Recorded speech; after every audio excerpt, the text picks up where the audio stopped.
The sun was setting over the tall buildings of Los Angeles. The streets were loud with cars, chatter, and the hum of the city. But in one small corner of the busy street, a soft, beautiful voice rose above all the noise. Her name was Mira. She was only 17. She had no house, no family, and no money. All she had was her old guitar, a cracked speaker, and her voice. She sat near a bus stop every day, singing for anyone who would listen. Some people gave her coins. Most people just walked past. But Myra never stopped singing. She sang songs full of hope, love, and dreams. Her voice was clear and warm. Even though her clothes were old and her shoes were torn, when she sang, she looked like someone from another world, calm and glowing. Across the street, a tall man stepped out of a black car. His name was Ronald. He was one of the richest men in the city. He owned a technology company that built robots and space machines. People often called him the quiet genius because he rarely spoke in public, but his inventions were changing the world. Ronald had come to LA to attend a big science event, but traffic was heavy, so he decided to walk the last few blocks.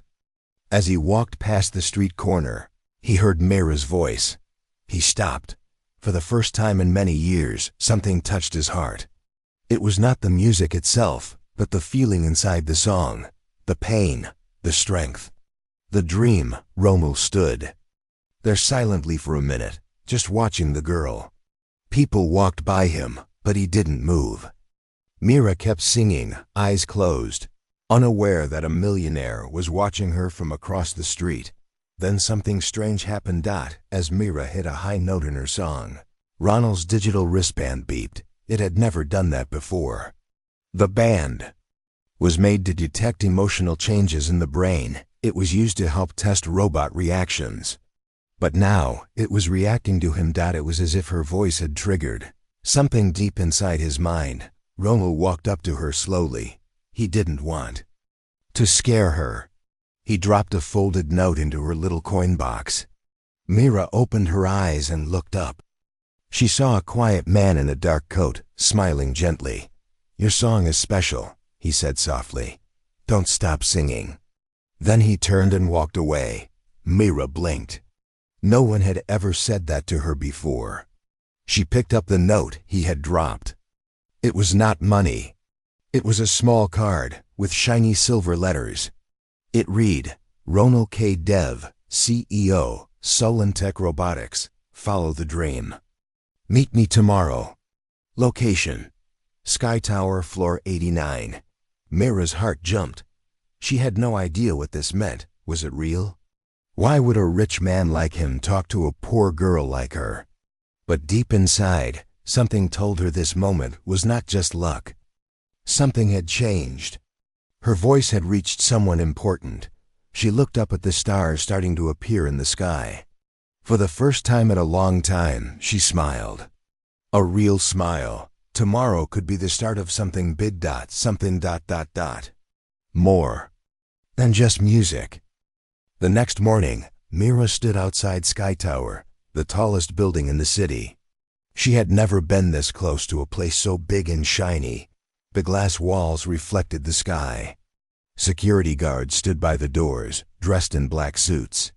People in clean clothes walked in and out with purpose. Mira looked down at her old shoes. She had cleaned her face with cold water from a park tap. She wore her best clothes, though they were still faded and loose. She held the card from the man named Ronald. It was smooth and real. Her hands shook slightly. She took a deep breath and walked to the entrance. The guard at the front door looked at her. "Can I help you?" She showed him the card. The man raised his eyebrow, then looked closer. He pressed a button on a small screen. After a few seconds, he nodded. "Go to elevator C, floor 89. Mira stepped into the shiny building. Everything smelled clean and new. The floors sparkled. The people didn't look at her. They were busy, moving fast, typing on tablets, talking through earpieces. She found elevator C and entered. The moment she pressed the button for floor 89, The elevator began rising so fast her ears popped. It was quiet inside, except for soft music playing in the background. When the door opened, Mira saw a bright hallway with silver walls and blue lights. A kind woman with a friendly smile greeted her. "Are you Myra?" The woman asked. "Yes." Mira replied softly, "Please follow me." The woman led her into a large office with glass windows that showed the entire city below. Birds flew by the windows. The sky was wide and endless. Inside the office stood Ronald. He was looking at a screen full of strange symbols and lights. He turned around when she entered and gave a gentle nod. "I didn't think you would come," he said. Mira stepped forward. "I didn't think you were real," he smiled. "I understand. People often think dreams are just for the rich. But sometimes the world surprises us." Mira looked around the room. "Why did you ask me to come here?" Ronald pointed to a small machine on the table. "Do you know what this is?" She shook her head. "It's a voice scanner. It can read patterns in a voice, emotion, memory, energy. It's used in space training. Yesterday, when you sang, this machine picked up something strange." "Something rare." "Rare?" Mira asked. Ronald nodded.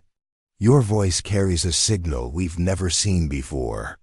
It touched a frequency only found in deep space. We don't know how or why, but it happened." Mira stared at him, unsure what to say. "I think," Ronald continued, "you might be connected to something bigger than all of us. And I want to help you find out." She took a step back. "Are you saying I'm not normal?" "No," Ronald said kindly. "I'm saying you might be special." Mira felt a strange mix of fear and wonder. No one had ever told her she was special. Ronald reached into his drawer and pulled out a small bracelet. "Wear this. It will protect you. It also reads your voice energy. We want to study it, not harm it." "Why?" Mira asked, still confused. Ronald looked serious now. "Because something is coming, something from space. We've been picking up signals for months, but they made no sense until we heard your voice. Whatever's out there might be listening." Silence filled the room. "Why me?" Mira whispered. "That's what we need to find out," he said. Mira looked at the bracelet. It glowed softly in her hand. She slowly slid it onto her wrist. The lights blinked green. Then, somewhere deep in the building, an alarm suddenly beeped. Ronald's eyes narrowed. He pressed a button on his desk. A voice came through the speaker. "Sir, we just received another signal. It matches her voice exactly." Ronald looked at Mira. "This is just the beginning," he said. Mira sat in a quiet room inside the Sky Tower. It was not an office. It looked more like a science lab. There were small machines, glowing screens, and big round speakers hanging from the ceiling. The walls were silver and clean. A soft humming sound filled the air. Two scientists in white coats entered the room. One of them was a short, kind man named Remy. The other was a tall, silent woman named Lyra. They both worked for Ronald. "Mira," Remy said with a smile, "we are not here to hurt you. We just want to understand your voice." Myra nodded. She still felt nervous, but Ronald had been kind to her, and she trusted him for now. Lyra placed a small earpiece in Myra's ear and gave her a microphone. "Sing the same song you sang yesterday," she said. Mira took a breath and began to sing. Her voice was soft and gentle, but full of deep feeling. As she sang, the machines around her came to life. The screens showed waves of light and color. The bracelet on her wrist glowed bright blue. Then something strange happened. The big speaker above her head started to buzz. A new sound came from it, like a reply. It was not music. It was not a voice. It was something different, something not human. Remy's eyes widened. "That's it. It's the same signal from space." Mira stopped singing. "What is that sound?" Ronald entered the lab just then, holding a tablet. "That," he said, is the voice of something trying to reach us. And your voice seems to be the key. Are they aliens? Mira asked slowly. We don't know, Ronald answered. But this signal comes from deep beyond the moon. We've never heard anything like it before. Until we heard you. Raymai showed Mira a screen. It had 2 voice patterns. One was her song. The other was the new signal. They looked almost the same. See this line here? Raymai pointed. That wave is only possible if the other side is copying your sound. Mira felt a chill down her back. So, someone in space is listening to me and talking back? Yes, Ronald said, his voice calm, and they've chosen you. Just then, the lights flickered. A red light blinked. On the wall. Lyra ran to a control panel. We're receiving another signal, she said. Louder than before. Everyone in the lab went quiet. The speaker buzzed again. This time, the sound was clearer. A pattern formed in the air, a soft melody, almost like Mira's song, but different. As if someone out there was learning. Trying to sing back. Mira stepped closer. It's like they want to talk to me, Ronald nodded. That's why we brought you here. You are the bridge. But I'm just a poor girl, she said, her voice shaking. I lived on the street. I don't know anything about science or space. Ronald looked her in the eyes. That's why it's amazing. No training, no tools, just your voice. And yet, it's reaching across space. Mira sat down slowly. Her heart beat fast.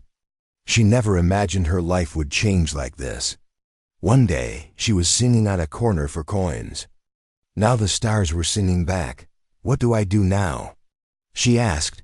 We're going to train you, Ronald said. Not as a soldier. Not as a scientist. But as a voice. A voice? She asked. Yes, he said. You will be the first human to speak for Earth through music. Mira looked out the window at the sky. It no longer looked so far away. For the next 7 days, Mira stayed inside Sky Tower. She did not go back to the streets. Her life had changed completely. Every morning, she trained in a room full of soft lights and calm music. Scientists like Rami and Lyra worked with her. They helped her control her breathing, understand sound waves, and use her voice in different ways. She learned how music could carry feelings, even across space. Ronald came to see her often. He did not speak much, but when he did, his words gave Mira strength. You are not just singing now, he said. You are sending messages into the unknown. At first, Mira was afraid. What if the beings on the other side were dangerous? What if she made a mistake? But each time she sang, the signals came back stronger, clearer. They were learning her language. She was learning theirs. One evening, as the sun went down, Mira stood in front of a large round device. It was called the echosphere. It was built to send and receive sound far into deep space. It used light and energy instead of wires. Remy stood beside her. Are you ready? He asked. Mira nodded slowly. A soft hum filled the room. The lights dimmed. The echosphere glowed blue. Begin, Remy said. Mira closed her eyes. She placed her hand on the small speaker and began to sing. This time, her song was not just about pain or dreams. It was about connection. It was about hope. Her voice filled the room, calm, rising like a gentle wave. The machines around her lit up. The bracelet on her wrist blinked green and gold. Then, the reply came. The air vibrated. A sound like a soft flute floated back through the echosphere. It was different than before. It was beautiful. Rami gasped. They're responding with music. Ronald entered the room and watched silently. Mira sang again, this time adding a new tone. The flute-like reply followed her. It was not just a signal now, it was a conversation, a song between worlds. They understand, Rami whispered. They are intelligent. Mira stopped singing, her voice shaking. Are they friendly? Ronald stepped forward. So far, they have answered only with peace. Then the machines beeped again. A new signal appeared on the screen. This time, it was not music. It was a picture. Lines formed in the air, a glowing shape like a star map. Then a symbol appeared, bright and pulsing. Mira stared at it. What is that? Raymai frowned. It looks like coordinates. Lyra quickly checked the data. Yes, it points to somewhere near Saturn. Ronald's eyes narrowed. They're inviting us. Inviting us? Mira repeated. Yes, Ronald said. I think they want to meet. Silence fell in the room. Mira looked at the map, then at Ronald. But why me? She asked again. Why not send one of your scientists?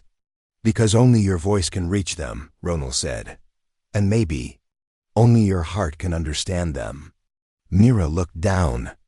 Her hands trembled. She had once slept on cold sidewalks. Now someone across the stars was calling her. Will I be safe? She asked softly. Ronald didn't lie. We don't know. But we will protect you with everything we have. Mira looked at the glowing ecosphere again. Maybe this was why she was born. Maybe her voice was never meant just for the streets of Allah, but for the sky beyond. She took a deep breath. Then I'll go, she said. Ronald nodded. We leave in 3 days. 3 days later, the world changed again for Myra. She stood on a launch platform outside the city, dressed in a light blue suit. It wasn't heavy like a spacesuit. It was soft and made just for her, comfortable for singing and movement. The bracelet was still on her wrist, now upgraded with a small light screen. In front of her stood a white spaceship, sleek and shining like a silver bird. Its name was Stage 1. Ronald, Ramai, and Lyra stood beside her. This is not just a mission, Ronald said. It is a message from Earth to the unknown, and you, Mira, are our voice. Mira looked at the sky. The stars were still hidden behind the blue daylight, but she could feel them waiting. She felt nervous but ready. The ship would take her to a station near Saturn called Orbital Point Zero, built by Ronald's company. From there, the signal from the unknown planet was strongest. Raymai handed her a small music device. If you feel afraid, sing from here, he said. Your voice will travel even in silence. Lyra gave her a small hug. We believe in you. Mira stepped into the spaceship. The inside of Stage 1 was quiet and soft. Lights blinked gently. There were no buttons, only voice control and smart systems. Welcome, Mira. The ship's I spoke calmly. Ready to begin? Yes, Mira whispered. The doors closed behind her. Outside, Ronald watched as fire burst under the ship. The ground shook. Slowly, Stage 1 rose into the sky, through clouds, through blue, into the dark silence of space. Hours passed. Mira sat near a window, watching Earth grow smaller. The stars outside were bright and endless. She couldn't believe she was here, in space, far from the streets she once sang on. Suddenly her bracelet blinked. A soft beep followed. Message received, the ship AI said. Signal match found. Incoming voice pattern. Mira sat up straight. A sound filled the ship. A soft, echoing note, like someone far away. Trying to sing, she closed her eyes and replied with her own voice, calm and steady. She sang the same melody as before, but added a new part, something peaceful, something kind. The ship's lights changed. The signal grew stronger.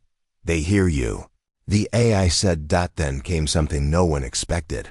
A word, not just sound. A voice spoke soft, slow, not human, but clear. You hear. Wes, Mira gasped. It was not just a signal anymore. It was a voice, a true voice, across the stars. She pressed the screen on her bracelet. Ronald, can you hear this? She asked. Back on Earth, in Sky Tower, Ronald heard her voice. The signal was live. We hear you, Mira. Stay calm. Keep the connection. Mira breathed slowly. They spoke to me. Yes, Ronald said. Now, speak back. She sang again, this time with a short message after the song. We are friends. A pause. Then the voice replied, "Come, meet, peace." The ship AI lit up. New destination received. Coordinates locked. Mira looked at the new path. It was not the space station near Saturn. It was past it. "Do we follow?" she asked. Ronald's voice came through again. "It's your choice, Mira. We trust you." Mira looked into the stars. She had nothing to lose and maybe everything to find. She gave a soft smile. "Let's go." Mira stood beneath the glowing heart tree. Its light wrapped around her like a soft blanket. The beings from the unknown planet, who called themselves the Lumin, stood quietly nearby, their crystal forms shimmering in the gentle light. For the first time in her life, Mira felt truly seen. Not as a poor girl singing on the streets, but as someone important, someone with a gift that could change worlds. One of the Lumin, taller and brighter than the others, approached her. It sent a melody into her mind, a song of welcome and peace. Mira felt warmth spread through her chest. Ronald's voice came to her through the bracelet. "Mira, can you hear me?" "Yes," she whispered. "I'm here. We've been monitoring the signals," Ronald said. "The Lumin are peaceful. They want to learn from us as much as we want to learn from them." Mira nodded. "I feel their kindness." The Lumin showed her images, visions of their world and history. They had once faced a great darkness, but through music and unity, they had healed and grown. "Music is our language," one said. "It connects minds and hearts." Mira thought about her songs on the streets, how music had given her hope and strength when nothing else could. "I want to share my story," she said. "Not just with you, but with Earth." The Lumin responded with a new song, a harmony that made her heart sing. Ronald's voice came again. "Mira, we have a chance to build a bridge between our worlds. Your voice is the key." Suddenly, the bracelet on Mira's wrist glowed brightly. A soft message appeared. "Prepare for return. Earth awaits your song." Mira felt both joy and sadness. She had found a new family here, but Earth was still home. The Lumin understood.